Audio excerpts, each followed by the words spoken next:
How do you finish a screenplay? It seems like so many people have these great ideas and yeah, I'm gonna get right to it, and they tell everybody about it. But then months go by, they're at a blockage. I know you said possibly knowing the ending. I think it's hard to finish a screenplay. I really do. I think it's hard to write. You know, I don't know. I know so many different writers and filmmakers, people I went to school with, people I've met in the industry. And honestly, when you ask them candidly, I haven't heard any of them tell me it's easy to finish a screenplay. For me, this screenplay in particular for After We Leave was a different process. I knew that I wanted to experiment with improvisation and sort of bring a sort of American indie, a little bit of mumblecore to sci-fi. And so I had parts of the screenplay that I knew I was never going to finish, that I had a setup, I knew the stakes of the scene, I knew where it was going to begin, where it was going to end, but I actually left some parts of the screenplay totally open. And that was for two reasons. One, I was just interested in sort of loosening up my artistic process, but also I wanted to just try and experiment and sort of see where this story could go. So in some ways, I don't know if the screenplay ever was finished until we finished shooting. And so when you presented the script to your actors, they were fully aware that they would really need to know their character? Absolutely. You know, most of the actors on the film were people I'd worked with before.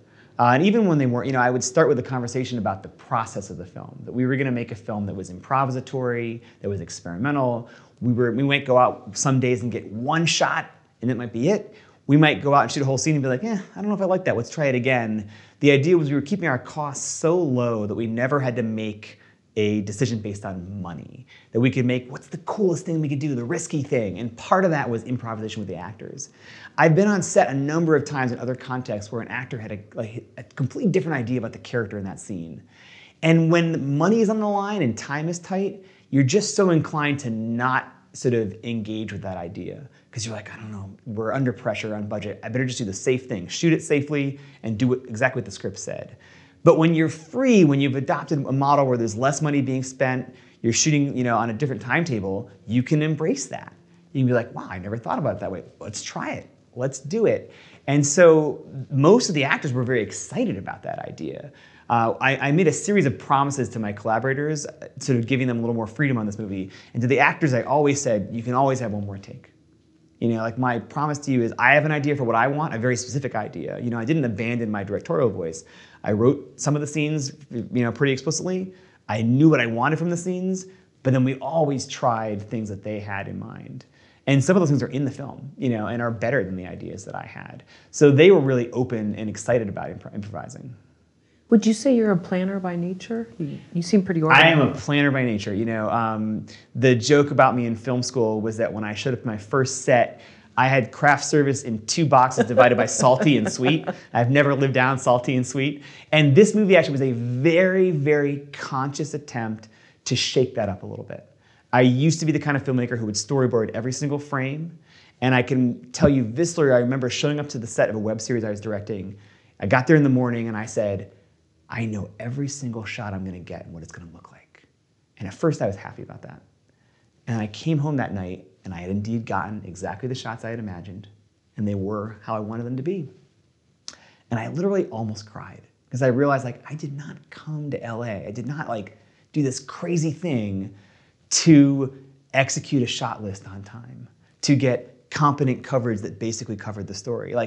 And so I made a vow to myself, like I was never gonna show up to set without butterflies in my stomach again. And part of how I did that was I do plan. I do rigorously think through the characters' backstories and what they want, the visual language of the scene, the aesthetics of the whole film. I think about that all the time. But I also always wanna leave space for surprises now. I wanna show up and be nervous. Am I gonna be able to get everything I want? Because I'm reaching for my own cool stuff, because my other collaborators will have other ideas. And to me, that's my new measure of success. If I'm nervous when I show up to set every day, then I'm doing something right. And so how was that for you then to go in with this mindset of like, I'm gonna let it go, especially if you want to make sure that every I is dotted and T's crossed?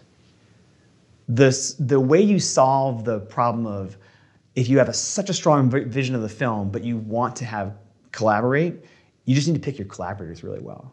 Because for me, I loved going to set and realizing that I wasn't going to be the only person to contribute ideas, because I so trusted the instincts of my actors, particularly my lead actor, Brian Silverman. I can't overstate how much I trust the instincts of my cinematographer, Julie Kirkwood, who's just a visual and emotional genius. And so, yeah, I was very happy to open up my process, because what usually happened was people came up with great ideas, oftentimes that achieved the exact goal I had for the film. And when they didn't, and it was better, I'm never gonna turn down a better idea. That's, why would I? And so, yeah, so I found that this movie is the closest I've come to having the movie I saw in my head be the movies on screen. But ironically, it's the one where I've been the most collaborative and invited the most participation. And that's a lesson that I will take with me for the rest of my life. And so what was the nights and weekends process for shooting? How long did that last? We shot this movie over the course of 4 years. The plan was to shoot it over the course of about 6 to 8 months. But the idea was I was going to get my favorite and dearest collaborators, many of whom work big professional sort of jobs. But I wanted to be able to shoot without the pressure of like, okay, we can only do it in 7 days because it's the only time anyone's free. Instead, we said, okay, let's buy the camera. We bought a DSLR. Let's embrace a method of shooting where when we just happen to be free, we go out and we shoot a piece of the movie. And in doing so, we will never be choosing the safe camera angle that captures all the action so we can at least get the editing room. No, there's no cost to us failing on a particular day. We're not in the middle of this intense, compressed shoot. So we shot on nights and weekends. There were days in which we showed up to set at 7 in the morning, shot one shot, everyone went off to their jobs. There were other time periods where for 3 days straight, we shot scenes because we all happened to have time free. And there were two big benefits from that. One, like I said, just taking the pressure off of the system, which allowed us to be more experimental, more free. But also, I have never learned as much during the making of a film and still be able to apply it to the film. Every time you make a project, you learn something. But what was beautiful about shooting incrementally was I grew as a filmmaker, and I could apply that to this film. And so this film got better because I was making the film that way. 4 years. Do you mind if I ask the budget? We got the film shot and in the can for about $15,000 or $16,000. And then we had about $15,000 in post to sort of get it finished. So around $30,000. When I say that number, though, I also like to say with a lot of favors. It was a SAG movie, so I did pay the actors through the SAG system. Most of my key crew worked for free or for very below their rate. And honestly, everyone was super generous with their time in a way that is very gratifying to me. They just loved the project. And I was allowing people to have more freedom and more input than they got in their normal industry sort of job. And I think that's part of what inspired them to come work for me. The thing I love about that number, about the fact that we made it for $30,000 is, I don't think it's ever easy to make a movie. And I think even the ability to muster $30,000, half of which I got through Kickstarter, even the ability to do that is a privilege. I don't think that means, I realize very well that doesn't mean even that everyone can do that. But $30,000 is so much less than what a big movie costs in Hollywood. And I want that to be a message that we can make different sci-fi movies and different genre movies that address more niche ideas or more quirky ideas and are more personal because not as much money is on the line. Do you think Hollywood movies are junk food, or are they a necessary part of culture, media? I like a wide range of movies. I love big blockbuster films, and I like obscure black and white documentaries. I really like it all. So for me, yeah, I'm not someone who I think wants to call out any particular genre or kind of movie as not being cinema or as being junk food. But what I am interested in is making sure that it's like a diverse palette on the a diverse feast. The only time I'm upset is when I feel like only one kind of movie is just dominating the entire conversation. It's all we can see. It's all we can talk about. Then I have misgivings. And I do feel that way a little bit about sci-fi. When I was a kid, I would have killed to have any sci-fi movie in a theater. And it's so funny to now have inherited the earth. The biggest movies in the world are Star Wars and Star Trek and all the Marvel movies, comic books, sci-fi. And I love that on the one hand, but I also have a really strong feeling that those movies are surprisingly monolithic. They are spectacle action movies with a speculative element, and their main difference is how comedic they are. And I actually like a lot of them. I think J.J. Abrams' Star Trek movie is a brilliant movie. I think Thor Ragnarok is a very entertaining film. But I also want there to be more Children of Men, and so I think that my only push is I don't want to push anybody out of the conversation. I just want there to be more people in the conversation. Do you feel that stuff like The Twilight Zone is still prevalent today in terms of sort of these raw stories with very few special effects, but the same general idea? There is a movement of indie sci-fi, it predates my film for sure, that I think is out there. The question of how many people are finding it, I think, is the second question, but I think if you look at Shane Carruth and Gareth Edwards, and honestly, a whole bunch of filmmakers working in Asia and Europe and in Africa, you will see a huge movement of indie sci-fi. It's there. It's not that it doesn't exist. I think the challenge it faces is reaching an audience. And that's something I'd like to see more of, is having those films sort of, be seen more. Do you think that indie filmmakers are afraid of sci-fi because they feel like they can't do it on this large scale?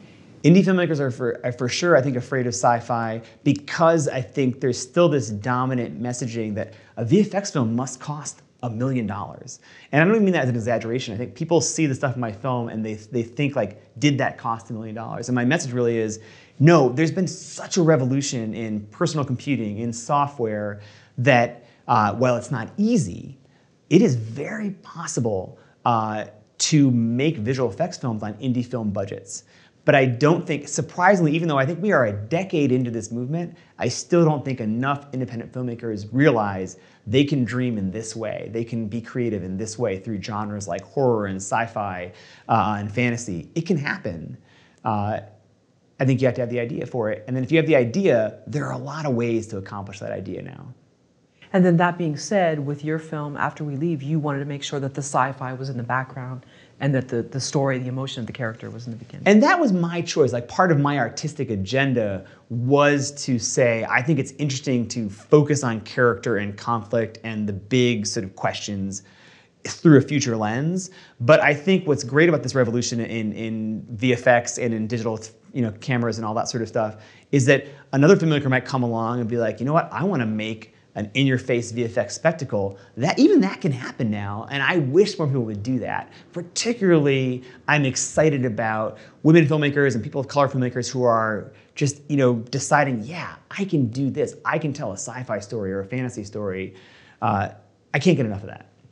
Did you write differently knowing that you would be using visual effects? Is there a different sort of language you're using depending on the genre of film you're making? One of my goals for this project was to not do anything because of the visual effects, to not alter the process because of that. And part of the workflow that my brother and I developed when we knew we were going to do this sci-fi movie was, from the writing phase and the shooting phase, I wanted to treat it like it was a totally realist movie and make it in the way that I would make it if it was just a normal drama, present day set. And the reason I could do that is just because of the advances in visual effects technology. The fact that we don't have to lock off the camera anymore, that we don't need millions of dollars to do each shot, that the fact that you can pre-visualize even as an indie filmmaker. So no, I approached the movie, I didn't think about the visual effects at all in the first draft. In the second draft, for sure, I went through and there were a few moments where I thought, that's probably too expensive for me to do or too time consuming. But that was more, but you do that in any screenplay, even when it's not visual effects. Oh, I just wrote a set piece in Dodger Stadium. If it's a low budget film, I probably should take that out. So I did some of that. But no, actually one of my big goals was to not treat this in the way that Hollywood treats a visual effects project, which I think sometimes makes it somehow different. I wanted to just write a drama, shoot it like I was shooting a drama, and have the future be in it. And thankfully, my brother and I sort of worked out a system that allowed that to happen. Yeah, I heard you say in another interview with, by the way, she was a great interviewer. She talked about, you said moral dilemma in the beginning, or in the forefront, and visual effects in the background. We had a mantra on set, which was, with very few exceptions, but our mantra was, if the first thing the audience is looking at is a visual effect, we're doing something wrong. That I really wanted the character and the story, and yes, Jack's moral dilemma, that's what I should be looking at. And because it's a sci-fi movie, we do need to evoke a future Los Angeles, and it's about interstellar migration, so we do need rockets that go there. Those will all be there, but the movie is not sort of always focused on that. And I think to go one step further, I was really trying to make a movie that felt like it was shot in the time period. I often sort of say that if you watch a movie from like the 1950s, very rarely is the camera person when just a normal 40s or 50s car goes by, is there a shot that's like, whoa, look at that car. Because it's normal, it's a fact of life. But for some reason in our current like blockbuster vernacular, the camera is almost always in awe. I think it's kind of just trying to show like, look at that, look at that. But instead I wanted, even in my movie when the rockets launch, there's no huge punch in on the rockets, a tight close up, there's no amazing kinetic shot. It's just the camera pans slightly and then just comes back. Because my mind was, I want a future camera operator to be operating that camera and think, yeah, rockets, okay, back to this. I wanted it to feel like that it was made in the time period. Because again, my goal was not to have this VFX spectacle where everyone just sort of fetishized the VFX. I want to tell a story in the future, but it's the story, not the future, that was sort of most important. What do you see that your students wanting to tell? Like, what really moves them?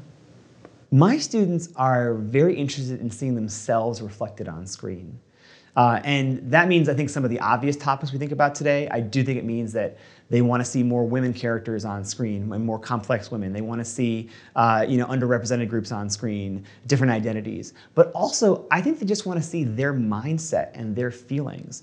I think that they feel like there is a dominant representation of life that doesn't actually sync up with their own experience, that it's a little bit out of date, that people 10, 20, 30 years older than them are primarily telling stories older than them. And so their real desire seems to be to see a reflection of their lived experience on screen. I think back to, this is a John Hughes film, Pretty in Pink, Yeah. And even though I liked the film, I didn't see myself represented there. Yes. Did you feel that growing up? I felt that in many ways. Like, for sure, as a kid growing up who's half South Asian, half white, I didn't see anybody on screen who looked like me. And I used look like me as sort of a stand-in for a broad set of concerns, like who came from a family like mine, who thought in a way like I did, who had experiences in life the way I did. That was certainly just really lacking from movies when I was growing up. But secondly, honestly, like, I was also just, I didn't feel like I fit in so many ways. And I watched high school movies that had tropes that just didn't match up with my life. I watched action movies where the stakes just didn't seem to match up with my life. And so, there was a lot lacking. One of the things that I think is also kind of magical is how many movies really resonated with me. One of the nice things about being from a multicultural background is I think I, in some ways, can sometimes have it both ways. It was probably easier for me than other people to just identify with lots of different kinds of protagonists and lots of different kinds of stories because of how many different things I was being exposed to just in my life in general. So was there one character that, even though maybe different life circumstances, but you just felt really just resonated with you? You felt a kinship? That's a very good question. I like that one. Let me think about it for a second. Okay.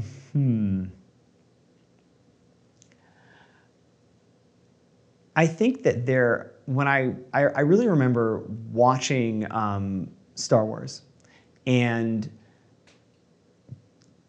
realizing Luke Skywalker, he's basically a kid like me, like he's older than me when I was watching the movie. But like, I do remember thinking, like, it's so interesting that the hero of this movie is not a badass.